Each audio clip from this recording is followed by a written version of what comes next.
Okay, I'm going to add.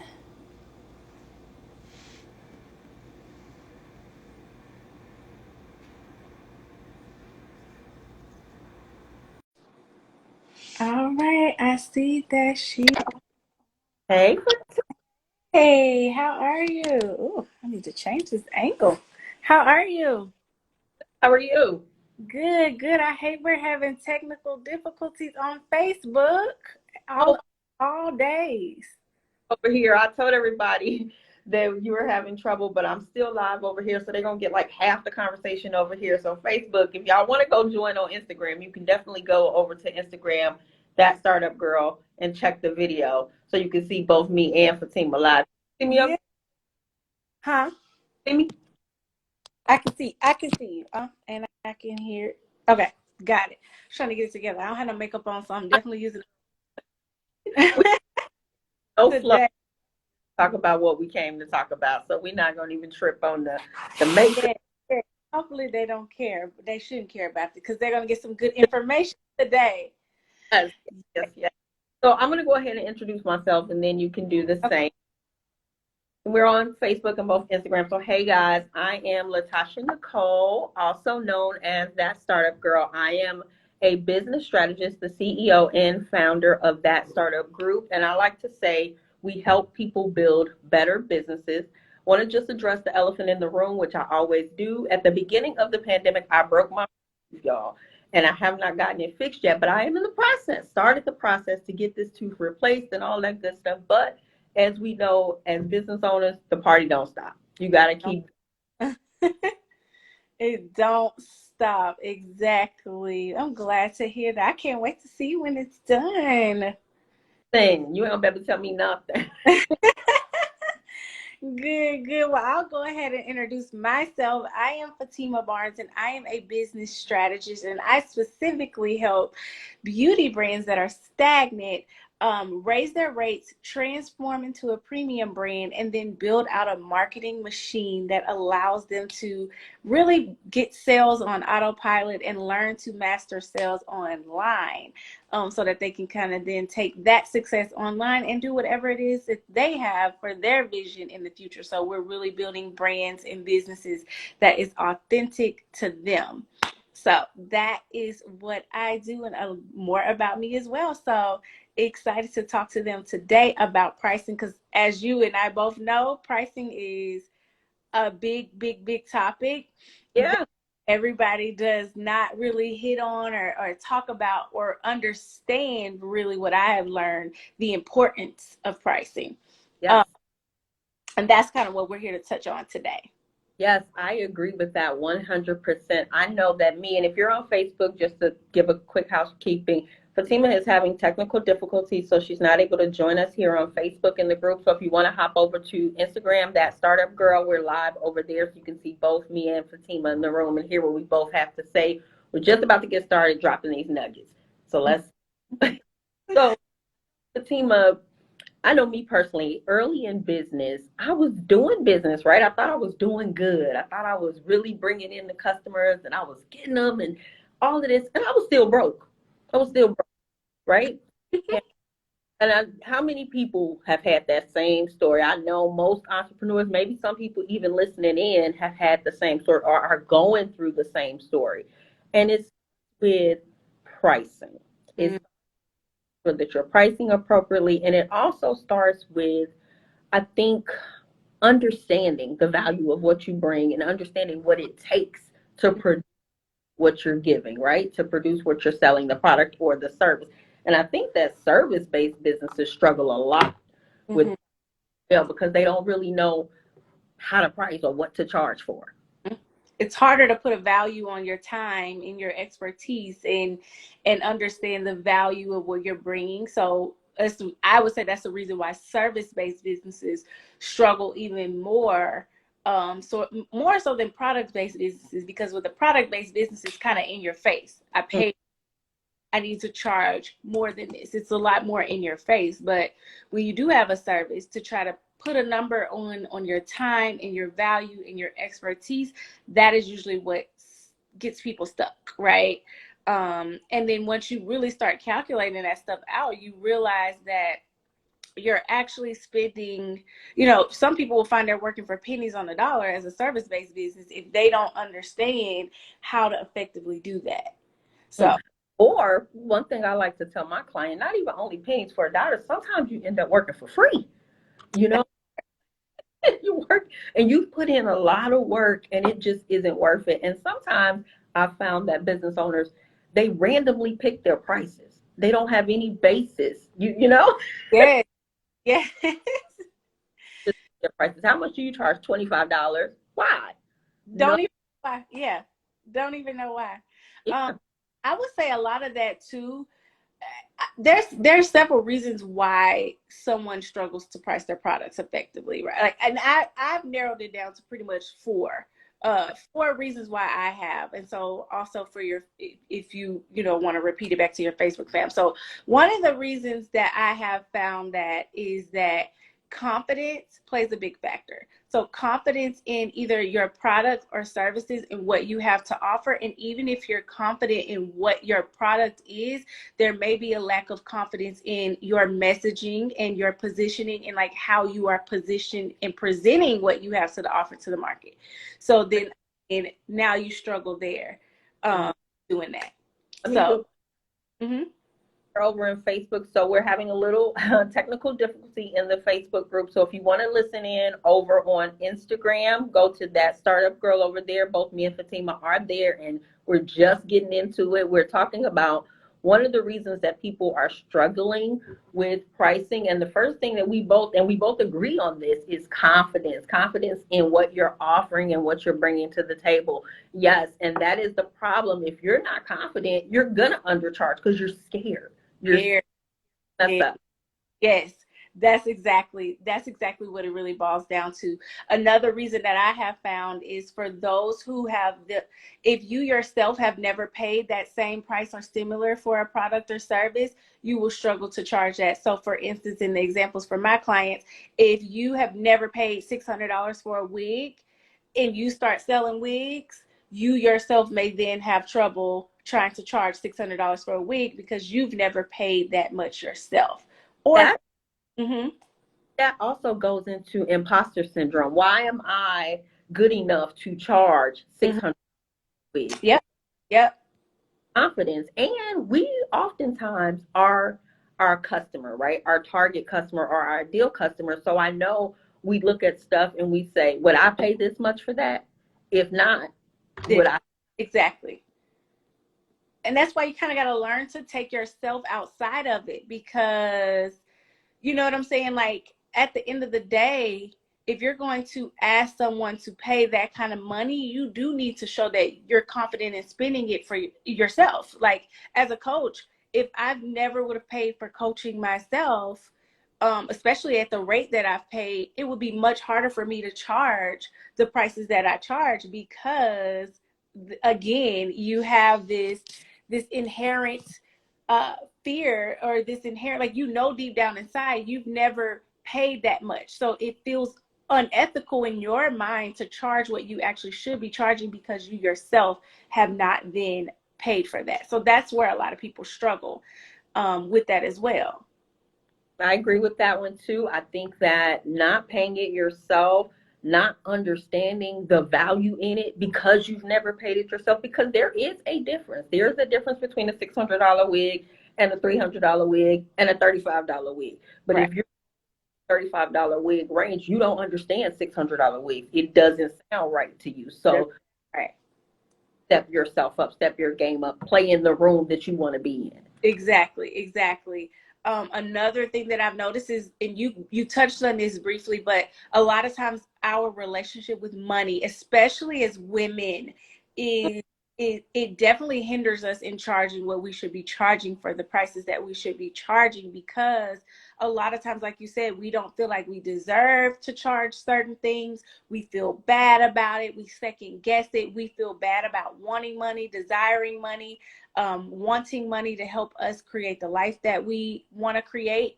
Now, there's conflict there in our mind that's keeping us from saying, okay, let me charge what I should be charging because really you're uncomfortable in your own relationship with money. So that does play a part in being able to charge the rates. Definitely love that one as well, as far as being uncomfortable. And as women, we are helpers. We want to help. I was listening to a podcast. I forgot who it was, but the host of the podcast says we got to stop thinking we're to help. We're to help Mm. the paid properly. You know what I mean? You're not to help. You are here. If you started a business, if you are in business, you are in business to make money. If you're not in business to make money, give it away. And there was I forgot his name, but he said either you decide to charge for it or you decide to give it away. But you can decide that. You decide.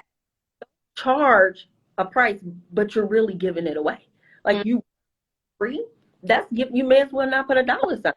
Right. And let's talk about that too, because as we elaborate that, one of the things that we want to understand that people really understand is if you're not making money, it's just a really expensive hobby. Like, Hobby, and we'll tell you that. exactly. And Uncle Sam don't play about that. If you have a business for so long and it's not making profit and you keep going to filing taxes and stuff, after so long, the government don't even play about that. Like at some point they're gonna say, this is a hobby. You don't wanna fall in that line of having a hobby. Like get comfortable with charging and making money. And if that's not what you want, you can have a hobby. That's okay. You don't have to be in business if there is a fear of charging what you should be charging to stay in business, to grow a business and sustain. And that's the biggest thing. Even some people charging enough, they're charging enough to break even, and they're not charging enough to grow, sustain, build upon that. I want to touch on that really quickly because I just had a conversation the other day. So if y'all don't know, I just got married last month. Hey, check me out. Correct. And my husband is actually an accountant, and we were talking about some numbers for my business. And one of the points that he made was, do you want to make some money or do you want to make a certain amount of money? And know that at first we just want to make some money. We don't even set goals in the business sometime at the beginning. We're just out here and we're like, I sell this, you put up an open sign and Yeah. you people to come and buy. And at the end of the day, the money that you're making and the work that you're putting into it is not enough to sustain you or to your business. And we get people who want to quit their jobs and run their businesses. But you don't know what that takes. And it does really take, you have to be strategic Right. financially to cover that loss of income from your job. Right, right. And that's another thing too. Honestly, Natasha, I make my clients from day one in the beginning, I make them get really honest about what does that amount look like for you, ideally, monthly, weekly, yearly, all of these different things. What is your number? And be honest with yourself about what that number is. Because if you especially want to quit your job, how you just brought that up, you Yep. better number that again not only just accounts for the business but also your household and the things that it takes your household to run. And so you definitely have to think about exactly what you got to be clear on what that number is, because if you don't know what that number is, how can you work toward that? Let me bring people over. So Facebook, we're having a little bit of technical difficulty over here. Go ahead and jump on Instagram at That Startup Girl, and you can catch both me and Fatima. We getting into it, y'all. So make sure to hurry up and go over to I'm Instagram. refreshing the laptop too, trying to see if it'll get it. Tried the iPad too. I'm telling they coming. I see them coming over here when we say it, so that's good.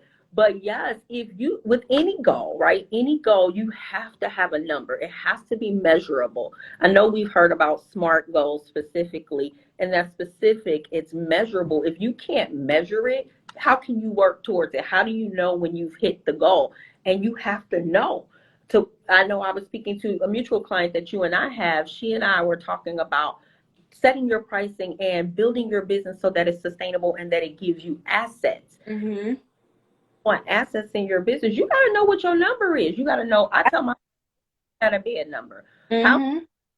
not getting out of bed for? Does it not make sense to do? Right. Because like I could have just stayed asleep, especially with the cost of gas nowadays. Like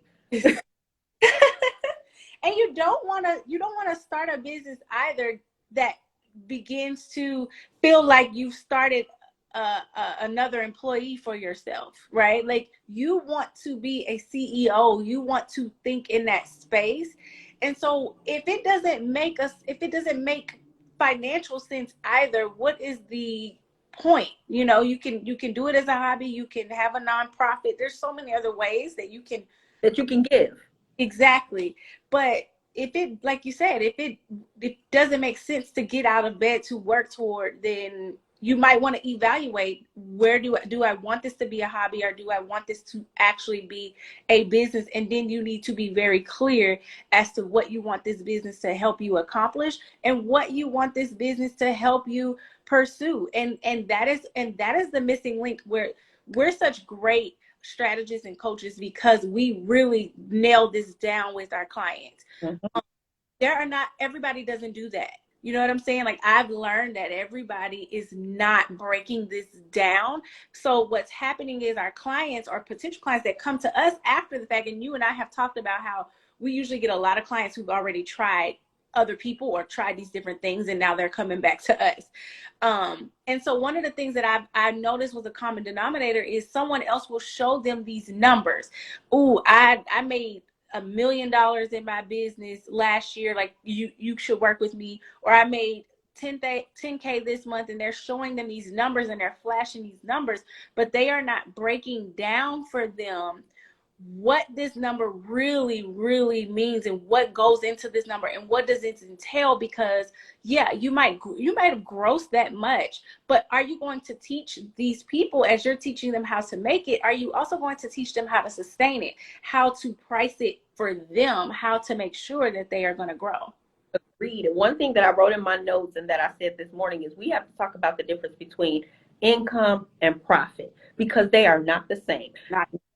My former clients was telling me, and I think I shared this with you, Fatima, how they made $200,000 a month in their business, but they were, because they were making $200,000 a month in their business, and that's what they were telling everybody. But on the back end, they were spending $250,000 a month in their business, and that tells you that the pricing ain't right. Yep. You're wrong. You are in, when you're planning, either what you're selling is not being sold at the right price, the amount of time that it takes you to do it is not at the right price, who you're selling it to is not at the right price, because all of those things do matter. They definitely matter. And underestimating how long it will take you to do something. I've had coaches before tell me, say yes and figure out how to do it after you say yes. So tell the client you could do it, and then figure out how to do it after you already get the client and get the money. Well, okay, so I got this client, I charged them $100 to do something, and I didn't know how to do it, right? So I wasn't proficient or efficient in what I was doing. So I got that $100, and that $100 sound great, but then it took me $200 hours to do this for the client. I really made. It's funny that you say that, because that just goes into like being ethical as well in your pricing practices, right? Because a lot of people are not being ethical in their pricing. It's even if, whether you're a service-based business or a product-based business, right? So for instance, you know, taking anybody money for the sake of a dollar is also just as detrimental as being priced wrong as well. Because if you're not very, very clear in who you even want to serve in the best way that you can serve them, and you and I talk a lot about that, and you start just taking money just for the sake, now this person buys your product, or they use you for their services, they don't get the best experience. You made a dollar out of it, but now you look at it could cost your reputation. It could, you know what I'm saying? Like, so that's another thing about being aligned in what it is that you're doing as well, and being very crystal clear in that, so that you understand too. A part of pricing that people don't talk about too is understanding when to turn things down, and being very clear in that as well. And that also goes back to your relationship with money, because if you know that you will always have what you need and you will be provided for in money, if you really believe that, you also will be ethical in what you accept. Because I turn people down all the time. Like, somebody on here, I don't know if she's still on here, but there's a couple of people that I've gotten on the phone with, and I've said, like, I don't think that we're a good fit at this time. I cannot help you in the capacity that you're looking for, or I don't think that you're ready. So sometimes you got to be careful about just accepting anybody's money too, because all profit or revenue ain't good profit or revenue as well. That's exactly what I was going to say. Like, all money is not good money, and all relationships are not good relationships. And sometimes you can say no. It is okay to say no. That's not my area. That's not what I do. Because if, to your point, if you take someone's money for something that you do not know how to do, they can ruin your reputation before you even get started. And it's not worth it. And Mm-hmm. then I want to speak on in this same vein is, to your point as well, is operating out of desperation. So when you price out of desperation, or when you take customers out of desperation, you're generally not making the best decisions. You're just get something instead of nothing. Right. But may not be something good for you. It's not a good fit for you and where you are in your business and where you want to go in your business. Mm-hmm. Exactly. Exactly. That is so key. A lot of people price out of, I call it emotional based pricing too. So you have the desperation side where I just want to make money, like again, not in alignment for what you need to be starting your business for in the first place. Mhm. But then there's this other side to it where they're so emotional about the decision of pricing because there's no data, no facts, like you said, just guessing. Well, I paid 10, I'm going to charge 20. Well, Mhm. here's the problem with that. And this is why that's a problem. Have you considered the cost that it actually costs you to operate your business? Have you considered what it costs you to put back into your household and put back into the business? What other expenses that you have? What other things that you have to do? I think people don't realize that it's more to pricing than just how much I paid for it, and I'm just going to charge a little bit more than that. Like, you have not considered all the other expenses that goes into your business, not just the product itself. Agreed. Let me check over, and then I want to let's elaborate on that piece. So Mm-hmm. we're having some technical difficulties. Make sure to go join us over on Instagram at That Startup Girl. Both me and Fatima are there. You can hear us both and get all the gems. Going back over Instagram. So I want to talk about that point that you just made, Fatima, about the things that go into the back end of your pricing. Ooh, yes. So can we talk about some of the things that people, and I'll throw a couple and you can chime in, that Okay. people, when they're pricing. So Mm-hmm. use someone who does events, for example, right? So you're planning a party, and Mm-hmm. you're going to need tablecloths, and you'll need dishes and all of those things for the party. But what you forgot is the time that you had to prepare at home, those hours that you searched the pricing for the tablecloths and the cups and all of those things that you needed, the gas that you had to take to get there, the help that you'll need to help you carry this stuff in, the after the event that you got to break Mm-hmm. down. So hours on the back end, that's 2 hours on the front end, and all you charged for was the 3 hours of the event. Right. And then not only that too, you can take it a step further too and say, what about the systems that you used to do the business, right? Like your website. What about your marketing? All of these things go into your bottom line of what you should be priced at. You don't just stop at the cost of the tablecloths or whatever. Or in my instance, maybe for some of my clients, you don't stop at that the lashes may have cost you $3, right?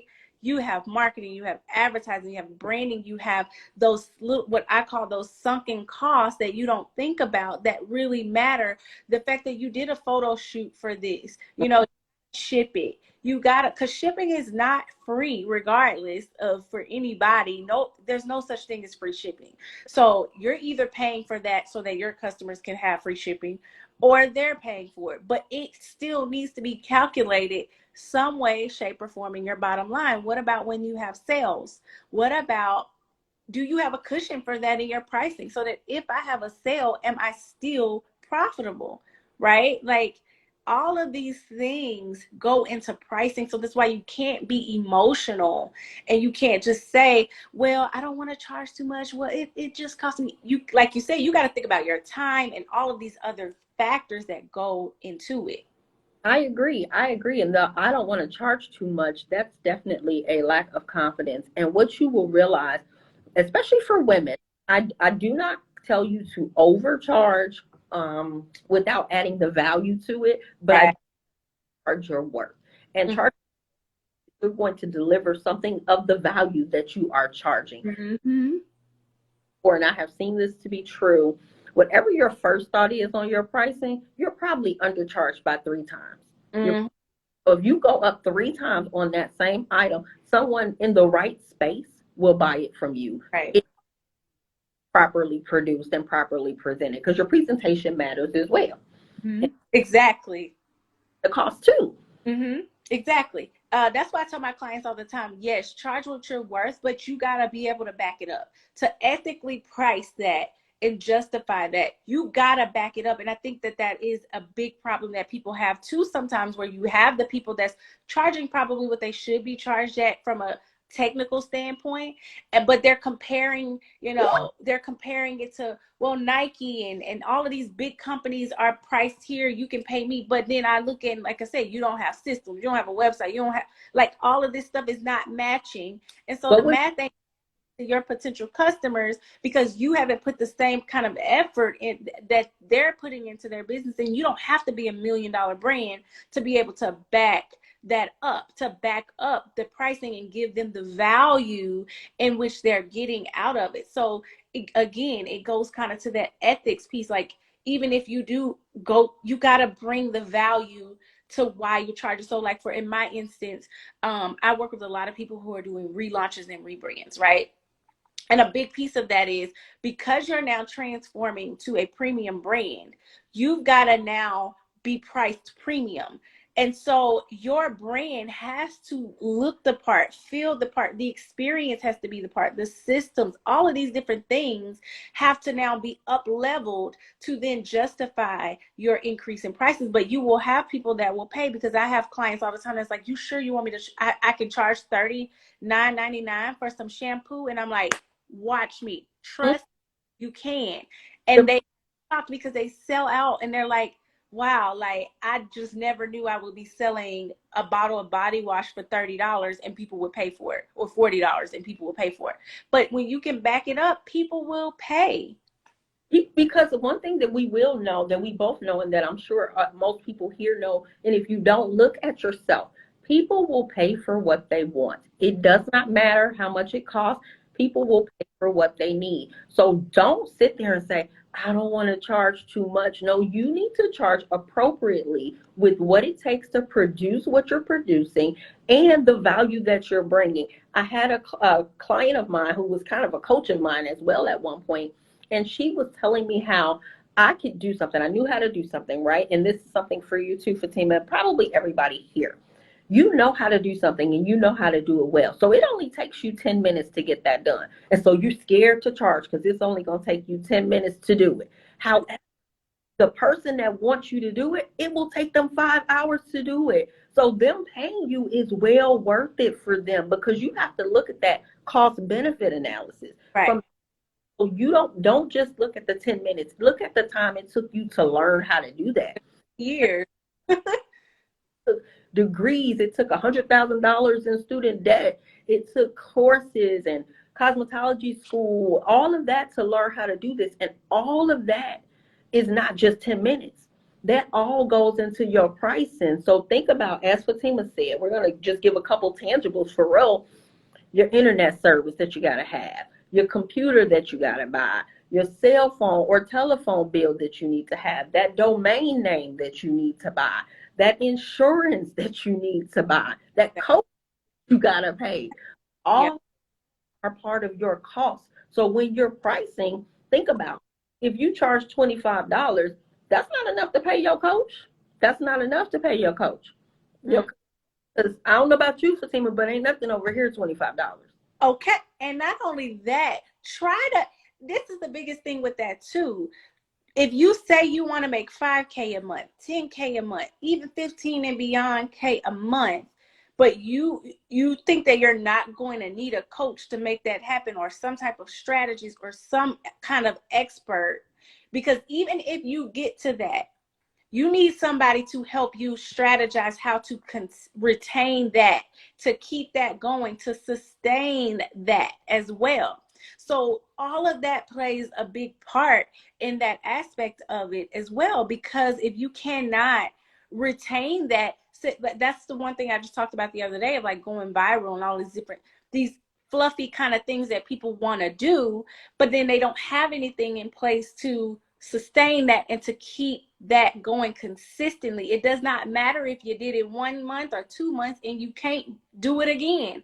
It is out, and those are vanity metrics, right? That's what we like. Vanity metrics. Yep. All these people. I just made a comment today. I was talking to a client about going to a conference. And you go to a conference, conferences, to be a vendor at an expo, it's going to cost you a couple $1,000s. Mm-hmm. What do you need to do to recover that money? So as with anything, you have to have a strategy. You have to have a way to. We talk about clients, and I know you and I both, I think your clients probably are a little bit past this, but clients that are actually physically making their own product at home. You cannot sustain a high level of business making your own product, because you can only don't fall. Girl, I'm trying not to react to that because that's a big one. But when you really think about it, and there's nothing wrong, I say, I'm that startup girl. So I work with people who are literally 0 to 3 in business, and they're in that startup phase, and you have to start somewhere. But it's the mindset. You start here at home, but you're thinking long term. You're thinking, get out your kitchen with this, how to stop being the one to do it. Because there's also a difference between having a job and having a business. And you don't want to have to work 24 hours a day to produce what you're producing. You want a system in place. And that system is going to cost you some type of way. And that's something you need to consider. Girl, you just preach like somebody need to pass you the plate, because and I think one of our mutual clients is on here, so she probably heard me fussing about this recently to some of the people on my call, because I think I said I'm going to start asking that question too. Before, a lot of people come to me with this attachment to saying that they made it out of their house. Mm-hmm. Want 5K a month, 10K a month, So math.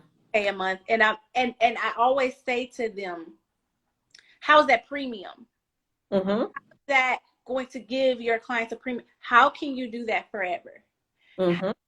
You sustain that when the volume comes? Will you be ready for that? We're trying to get you to think beyond where your current circumstances are, because making it out of your kitchen, it's great if it's your hobby and if it's just something you're doing or you're just starting out.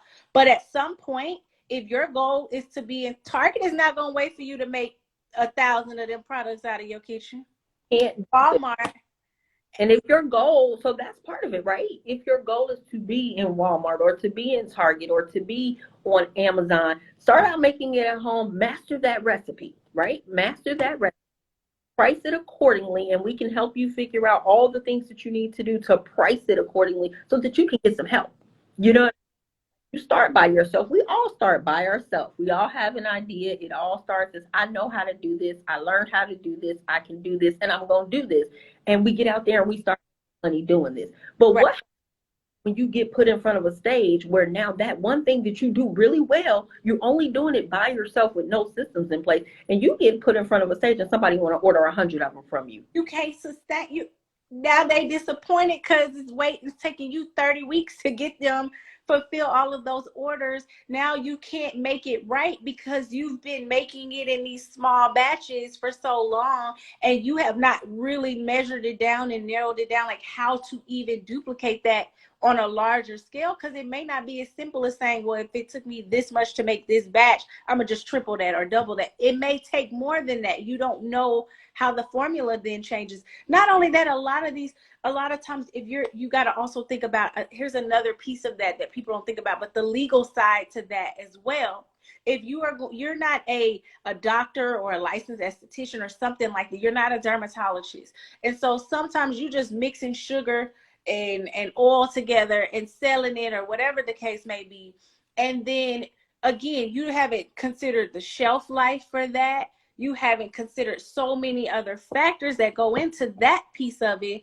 Again, that won't work for a retailer if that's your goal. Now, if that's somebody's goal to kind of stay small, then that's fine. We talked about that being a hobby. But if you trying to take it up here, like you cannot think in you're thinking like a small business, and that's where you will stay. You need to already start thinking like a large business, and a large business is not pricing their products thinking about somebody else's budget. They're not pricing their products worried about if you trying to serve everybody that's not in their target market and everybody else's budget. That's not how a large business is operating, and it's not to you should be thinking in that way now, not wait to get there, because you won't get there with that. And you can't necessarily think about the people that are around you right now. The people that are in circle, they may not be able to afford your price, and they may say that you're charging too much. Well, those are not your customer. And I'm going to talk a little bit about that, what I always say about finding your ideal customer and your target customer, because there is a customer out here that will pay what your product is worth. You just have to be in the right rooms for that. So Yep. do pricing based on what your cousin down the street said that Yeah. they. Because the one thing about that is that they may buy from you once, but they're not going to sustain your business. You want to make a product that creates value and that people want and that they need, and they know that they want it and they know that they need it. I love to tell my clients, you want to be like, just position yourself where the person that needs what you have is coming to find you, right? Mm-hmm. Certain things, I'm sure everybody on this live has bought and they didn't care what it cost. Didn't matter. It was what they.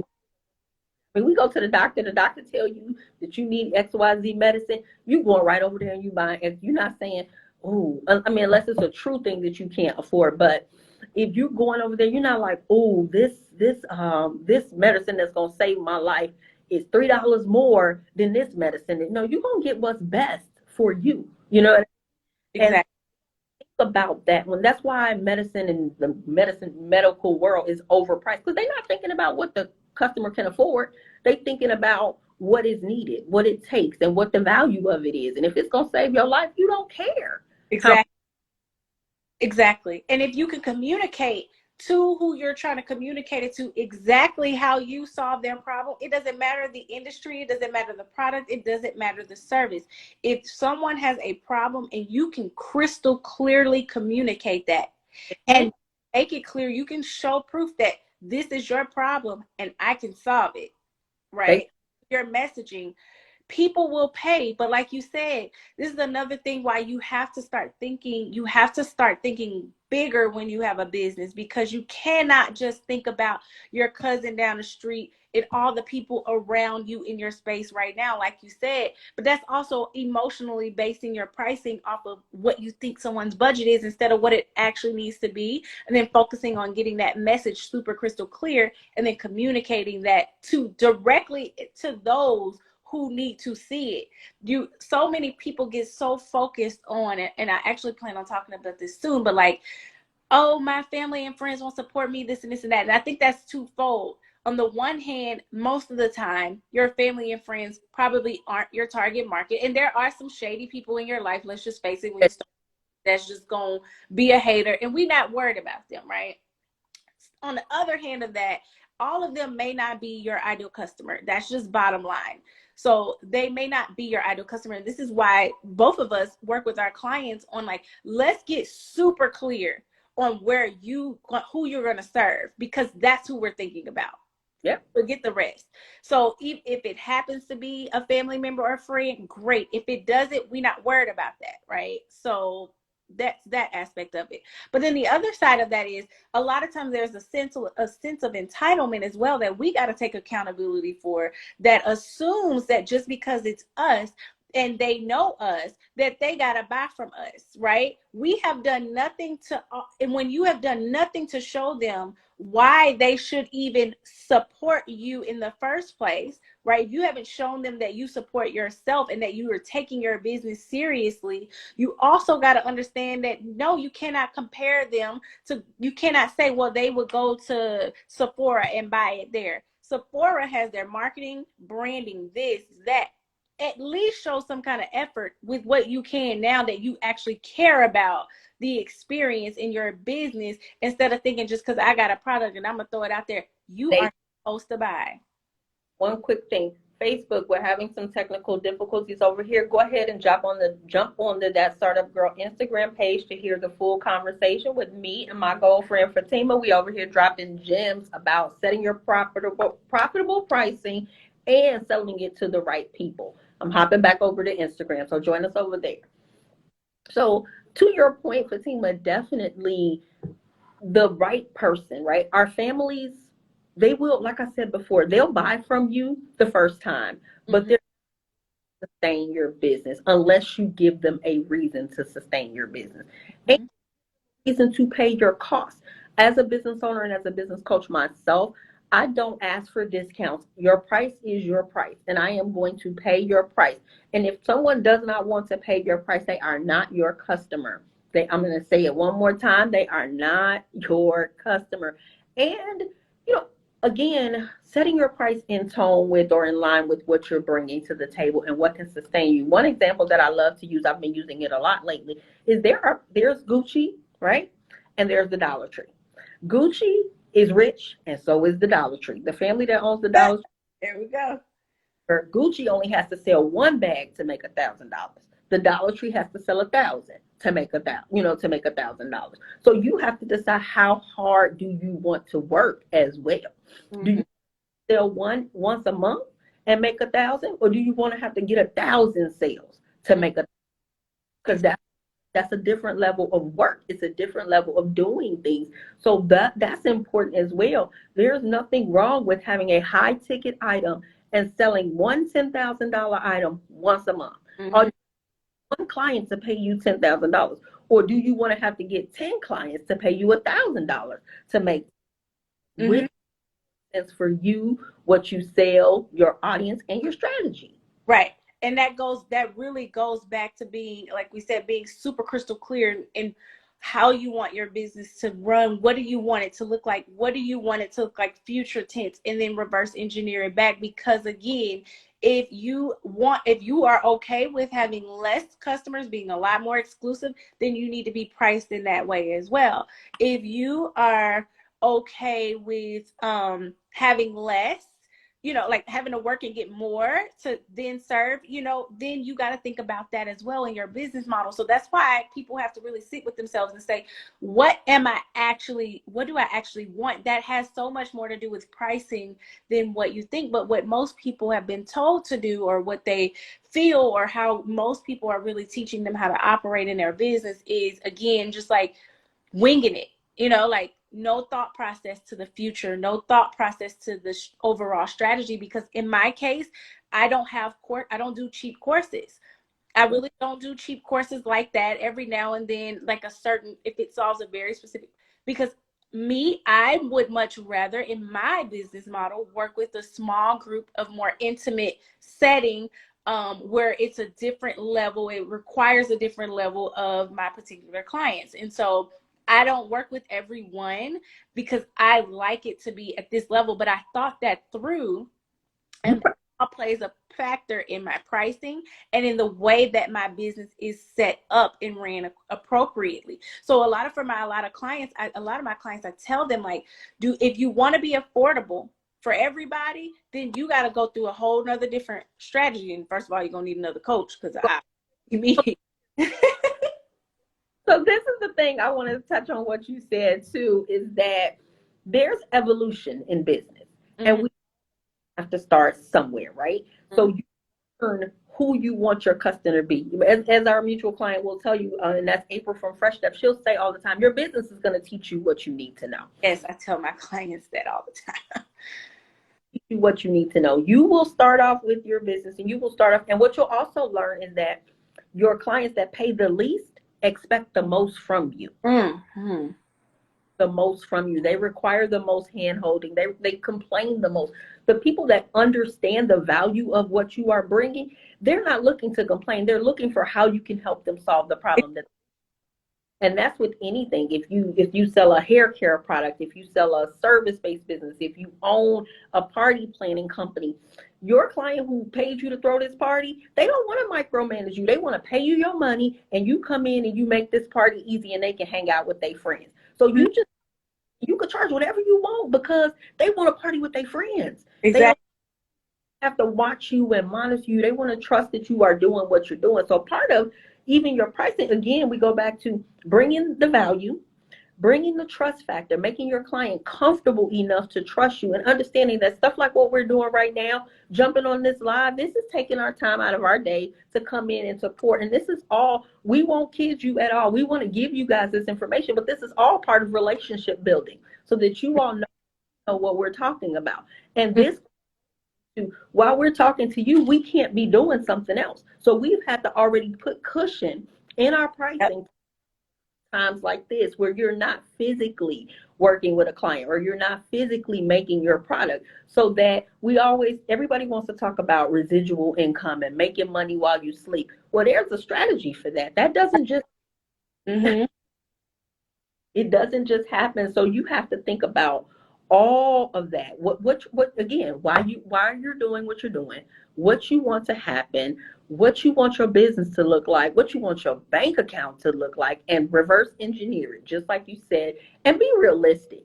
And we go back to, you cannot make, I'm not going to say you cannot, but it's very unlikely that you will make $20,000 a month making cookies in your kitchen by yourself. I don't know. So you have to think about that. If you want to make cookies in your kitchen, do you want to make cookies in your kitchen, or do you want to make $20,000 a month? Yeah, and you got to choose. If you have time or money, or both, right? You either can pay to help, or you can scale it up and find someone else who can do that whole process for you. But you got to choose. Do you have time, or do you have money, or do you have both? Because if you work a full-time job and you want to see 20K months, I would like to see how you can pull that off when you get the kind of orders you need to then do. And that's another thing. Like it's also in your best interest to be priced effectively as well, because for instance, I use an example with a lot of in my masterclass actually, but with also a lot of my clients, that when they're priced right, like, so say you're making $5 in revenue, right, not profit, per item, right? Do you know you got to have 500 sales in a month to get just $5,000? Just 500 sales. And I always tell them, at the rate that you're going now, how feasible is it for you to fulfill 500 orders, get 500 sales at the rate that you're going now? And you fill the order, not just make the product. You have to fill the order, which means you have to make the product, you have to package the product, you have to take it to the post office, you have to print the labels, you have to ship it, you have to send the invoice. All of those steps. We cannot forget about all of those steps when we're talking about pricing. That's good. That's a good time. We've been on here for almost an hour already. Like, no. Yeah, I'm just saying, like, it's true though. Like, I tell them, I'm like, so at the rate that you're priced, can you sustain, or do you think you're ever going to see $5,000 a month? $5,000 a month in business, let's just face it, it's good, but it's not. It's real. If your business is your main source of income, $5,000 a month will not take you very far, because then your bills, your business bills, your household bills, somebody else that is supporting you or helping to support you, that $5,000 will go really fast. Because again, in business, we also have so many things that we forget that we even pay for monthly. We sign $10 a month, this one $15 a month, this one $7, and all of that stuff is coming out every month before you even think about it. Just like Netflix and came out, or in business we use MailChimp, or think about like Square or payment processors. Those small things. But they're gonna take their fee, they 3% out of every dollar that you bring in, which is why a lot of business owners try to use Cash App and Zelle. That's a whole nother conversation for. But if you're going to be in business, you have to calculate all of that. You're not going to get $500 when you sell $500. That $500 is not yours. It's not. You got to put back into the business. And even in that example, I say, okay, so even in that example, say you make that $5,000, you got the 500 sales. Think about how much manpower it takes to generate think about how much you're going to spend in marketing and advertising to be able to sell to and attract 500 customers to them. So you got to be in front of at least 10,000 customers of your ideal customer with perfect solution, damn near perfect, like perfect messaging, perfect positioning, like branding got to be on point. Pretty much got to be damn near perfect to get in front of 10,000 people at that rate to then make a purchase from you. So you got to think about, by the time that's over with, you're in the negative. And I'll use me as an example to kind of help some of the people that are watching out. I had a 6-figure beauty brand years ago and was broke because I was doing a lot of the things that we're telling you guys to do now. And that's the same mistake. And one of my clients, when we worked with her and we go through the pricing calculator or whatever, I have like a real, pricing thing that we use to account for that. But one of the things that one of my clients realized when we went through it, if she would have had the same sales that she had that previous 3 months, she left $30,000 on the table. Mm-hmm. We were and see exactly how much she left $30,000 on the table, all because she wasn't priced right and she was in a negative. And if she would have been priced effectively, she would have had $30,000 more that she would have made from that. Just understanding how to effectively and why you're supposed to price your products is this way. So this is why I have a problem with coaches and people out there that focus so much on, I can teach you how to make the money. I can teach you how to make the money. And then they come to me, like much like myself, my first coach, she taught me how to, turn my beauty brand around and make the money. But, was she not teaching me just how important these kind of concepts were? And so what happened was I was broke and my accountant cussed me out and was like, what are you doing? Like, you cannot do this. And I was like, how am I'm so happy about all these sales that I'm getting, but how am I broke? So that is why I learned the hard way. It's so much more that goes into this that I didn't know. I was right there, because one thing talking about how am I broke, there are also people who are not looking at their numbers. You don't you made last month. You don't even know. And I'll use myself. This is an example for me. About 3 years ago, when I relaunched my business, I've been an entrepreneur for about 20 years, but 3 years ago, I relaunched my business kind of on a whim, getting my life back together. And people were paying me through Zelle, through Cash App, through Square. So money was coming all kinds of places. And it was going in all these accounts. And I was spending it just as fast as I could bring it in. I get an alert that say you got $30. I go to the store and I spend $29.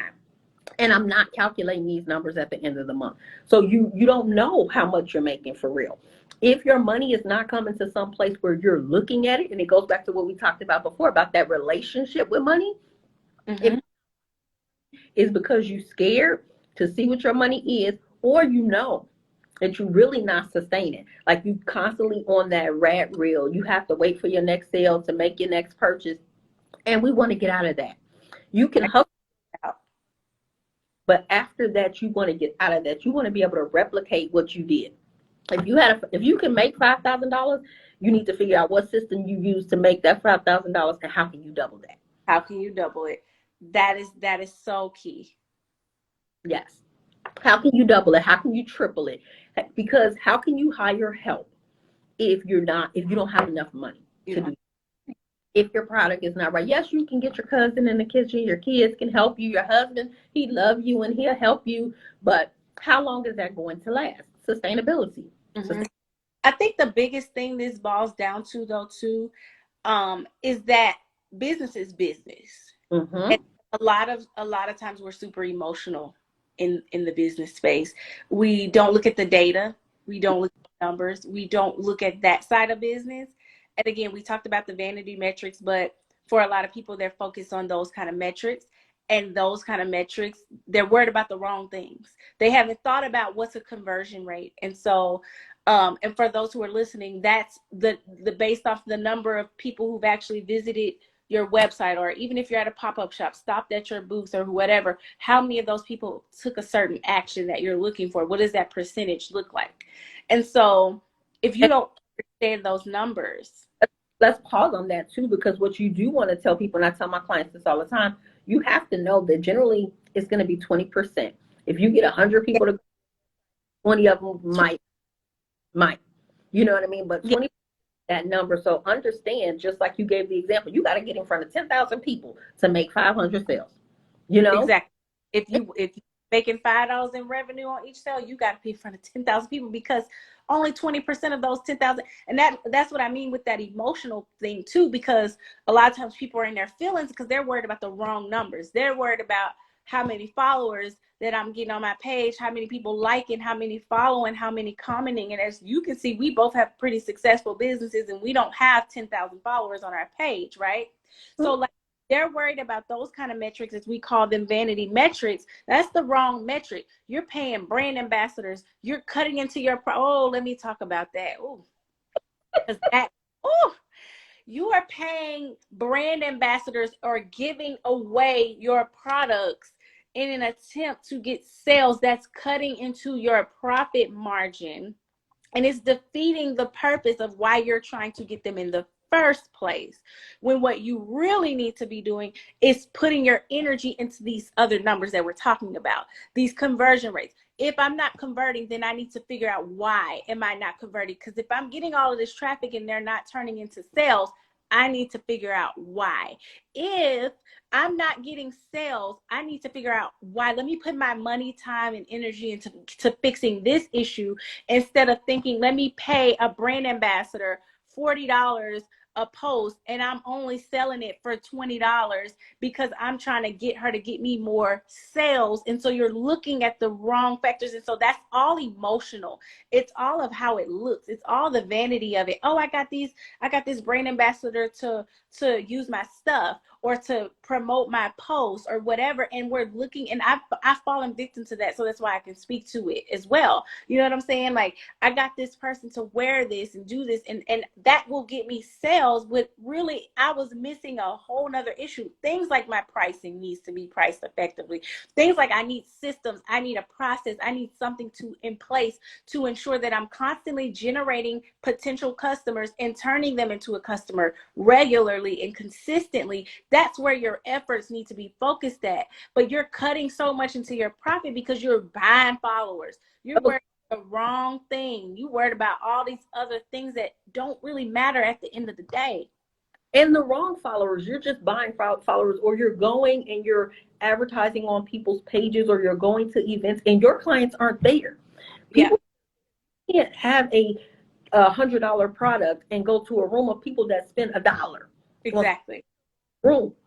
And pay attention to these events or places that you sign up for, because a lot of times pop-up shops, they depend on you to bring the customers there. They don't necessarily advertise your business and have the customers there for you. They depend on all the vendors in the room to tell their people and to make the event happen. So you have to think about that. So you have to be strategic when you're showing up any place. You may not have a room to make money today, but if you're going in that room and you're not making money today, what are you taking away from that room? Are you taking, are you building those relationships? Are you putting your business out in front of those people? And once you put your business out in front of those people, how do you nurture those relationships? Because again, when we talk about that 20%, I read a book a while ago and it says the top 1% of your customers, or the top 5%, will continue to sustain your business over and over again. And on here, they will tell you, most of my clients have bought everything that I sell. Every, so one client may start off with me at $1,000 price point, but before they're done, they've spent $20,000. Yeah, exactly. I've nurtured the relationship. I know my clients. I know what they need. I know how to help them, and I know how to move them along. And hopefully, we're moving them to what we need. I didn't try to offer them stuff at the beginning that they did not need. Did they do? Buy, sign up for all these programs that won't help them get where they need to be, because they're not going to trust you. They're going to get frustrated. Right, exactly. And that's why I'm so okay. And that's where that emotion comes in at, because I'm so okay with saying, I can't help you, but let me send you to Latasha at that startup girl. She can help you. That's not my lane, because again, that stuff matters. And that emotional piece, again, I think people get so emotional in business, much more than, there's obviously an element to emotion to it because you built it, right? But a lot of times people don't know how to separate themselves from the entity that is your business. It is still a separate entity. And so if you are like you said, you want to make sure, even when you're going to these pop-up shops, if you don't go for it looking for a bunch of sales, think about the opportunities to talk to people that could be your potential customers face to face, build those relationships with other vendors. But you also don't want to have a business that's 100% totally dependent upon you going to pop-up shops. If I can't go to a pop-up shop, I'm not getting sales. That's where we got a disconnect. All kind of things, those ambassadors, those pop-up shops, that is secondary to having a system that is going to work and work for you. And that is all secondary to that. At that point, you don't want to look at it like this going to be a big money maker, because if that's the only place that you're getting sales, there's something you got to fix. Another said that I really wanted to touch on was when it comes to being in the wrong rooms. Sometimes you're not priced right. You're priced right, but you're talking to the wrong people. And so you're scaring off those people who would pay more because, for instance, there are people like myself who don't play about our skin or don't play about our hair. And if you too cheap, I'm going to say, you know what? I don't trust that. And Mhm. so sometimes you're priced so low, you're scaring off people who would gladly pay you more, and you're in the wrong rooms with the wrong people, in the wrong pop-up shop or in the wrong space. And you have this brand that you built, or these products or these prices that you built, and you're in the wrong rooms. And so now you think it's something wrong with you or what you have to offer, when really you have not been strategic, and you've been too emotional about the spaces that you're going to be in, and you jumping at every single opportunity that's not aligned with what you actually want to achieve in your business or where you actually want to go. And that's why we got to take a step back, and people got to separate. Yes, our businesses are our babies, right? They start off that way, but you cannot run it that way forever. Why? Because just like a child, you got to let that baby grow. You got to let that child evolve. And you got to learn to take a step back and let them grow up, or you will stunt their growth by letting and operating in it in that space of, well, it's my baby and I'm so emotional and I just want to carry it, and you don't, because even in life, and look at business as the circle of life, you start off carrying the baby, but at some point the baby has to carry you. And when they get elderly, you want your business to be able to support you at some point in life. added there, honey. I like that. It's true. And Yeah. even like, why am I broke? And going back to where we said the IRS, and running your business like a hobby. At some point, you started this business to make money. You didn't start it for any other reason other than to make money, and maybe make money doing something that you love and having some time freedom. So don't continue to write off everything on your taxes, because then how you gonna buy a house? How you gonna buy a car? So you have Exactly. to price your business accordingly so that you are making money, and you don't have to show a negative on your tax returns. You want to show that you are actually earning business, so continue to grow and that you can continue to build. So I want to kind of wrap up, Fatima, but let's give them some takeaways as to pricing and making money and income and profit in business, and how to get over being just over broke in your business. Mm-hmm. So I'll say this. One of the takeaways, or if they haven't learned anything from us, is that know your numbers first and foremost. Know the right numbers. And if you don't know what those numbers are, get expertise. Seek out someone like myself or you to make sure that you understand just how important this is. I don't want them to, if anything, people talk about price all the time, but I want to make sure that they understand the importance of how critical this is to where your business and where you want your business to go. And it's so super critical that it is one of the most important elements of your business, outside of knowing who you want to serve, specifically your branding. Then there's pricing. Okay. And so you got to know what those numbers are, and you got to face it head on. Right? Like you said, a lot of people are scared to kind of even address it, or they don't want to deal with it, or they don't know to deal with it. You need to get expertise, because you're going to run your business in the ground. And I can speak to that because I've been there before myself, Hmm? right? Like been there. So if you don't take anything else away, I want you to take away the importance of pricing your products effectively, the importance of thinking outside of your emotions in your business so that you can start thinking like a big business today and taking yourself out of that and understanding, yes, your business is a baby, but like you said, eventually you want that business to grow up and come back and take care of you the way that you've taken care of it. And so it's only going to give you what you've put into it. So get the real help that you need if you don't understand this, because if you just decide today, hey, I'm going to go up on my prices, Fatima and Latasha, you decide that today, you also got to decide to commit to all the other elements that come with justifying that to your audience. So I need you to know how important it is, if you don't know anything else, to make sure that you are priced effectively. Your numbers. And I want to also say, I know that Fatima has a worksheet. I heard about this worksheet that will let you know the real cost of doing business in your business. So you calculating all the things. But even if you don't get a worksheet from Fatima or from myself, I want you to sit down and spend some time writing in all the things that go into being able to produce the product or service that you produce. Write them all down. How long does it take you to bottle up your packages? How long does it take you to research to research your packaging, your bottles that you need to get? How long does it take you to find vendors for business cards? How much time does it take you to actually make the product? If you're making cakes, how long does it take? How many ingredients have to go in the products? Because the ingredients are not the only thing that goes into your cost. Mm-hmm. It all up, your internet service, your any subscriptions that you have monthly for business related things, anybody that you're paying for anything as it relates to your business. Add in some money for marketing, add in some cushion for down, add in those monthly website costs, those domain names, add in the cost of business cards if you want to, add in if you're going to a meeting and you got to put on something nice looking, throw a little money in for that. Just think about every single thing that you can possibly think of that it takes you to be able to produce and present your product or service to the world. And before you add your price, before you pick a number, you need to have a sheet of paper or a computer in front of you with all of these things added up. Don't just wake up in the morning and decide I'm charging $50 for this. Don't do that. Do the math. Do the math.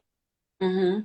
I agree. I agree. That's absolutely, and working with someone like yourself or me is going to be pivotal and critical for them. And so for anybody who is watching that has a business, so for instance, you help startups, right? So can you kind of tell them how, if they want to work with you, for those who may be watching for the first time on my page or so forth, how can they, like, what is that process? Sure. So I'm going to go ahead and just reintroduce myself for those that came in later or those that don't know. I'm Latasha Nicole. A lot of people call me that startup girl. I do offer coaching for women in business who have businesses between 0 and 3 years old. I'm the actual owner of that startup group. And that startup group, we help businesses build better business. So once you're past the 0 to 3 years old, we also work with you to get your systems in place and to help you get government certification. So if you're ready to grow and you've already got all these systems down, you got your pricing right, and you're ready to do business with the government, we can help you get the certifications and the credentials in order to do that as well. You can follow me again at That Startup Girl on Instagram. My website for both businesses is thatstartupgroup.com. I would love to speak with you if you need to talk. You can schedule a free Q&A call, or you can go ahead and schedule a strategy session. If you know what you need and you're ready, I'm here to help. Good, good. And so for those who have just joined, because I know I'm being introduced to some of your lovely followers as well, I am Fatima Barnes, and I am a business strategist, and I work with stagnant beauty brands. And really what I help them do is transform full notch over from being, generic to being a premium brand, helping them raise their rates so that they can actually start charging the right prices that they should charge, but then helping them build out a marketing machine and having a system that is going to work in the background for them 24/7. And much like what we've talked about today, I really help with the pricing, but I help with all of the elements that go into it as well, so that you're set up with the proper foundation in your business to grow and have something that is going to pay you back in the long run. And Love it. so are a beauty brand that's stagnant, a beauty or wellness brand, if it's a product and it's a beauty and you want to add products to your services, or you have a beauty brand in general and you feel like you've been stagnant in the same place, I can definitely help you, or at least I want to see if I can help you. So you can click that link in my bio and schedule a discovery call with me. And what we're going to do on that discovery call is just see if we're a good fit and see if I even can help you and if I have the right solution for you. And then from there, we will be able to kind of talk business. So go ahead and click that link in my bio and schedule a discovery call if you want to talk about how I can help you with your pricing, if that sounds like you. So, So this was good. We've been on here yeah. longer, but this was good. Got something from it. Definitely drop us a line. Let us know if you learned anything. You can either DM or inbox me or Fatima. Follow us both on both Facebook and Instagram. Go ahead and join that Startup Girl Society. If you're someone with a business between 0 and 3 years old, that's on Facebook. I'd love to see you over there. Otherwise, it's been great. Yes, it's been awesome. I really enjoyed it, and I hope that it helps them today. So we will be collaborating again in the future, I'm sure. Like I said, if I can't help them, I'm always like, let me send you over that way. And Um, vice if she can help you, and vice versa. So I definitely appreciate that as well. So I look forward to networking with you, collaborating with you in the future. Agreed. Thank you, ladies, for joining us. Thanks.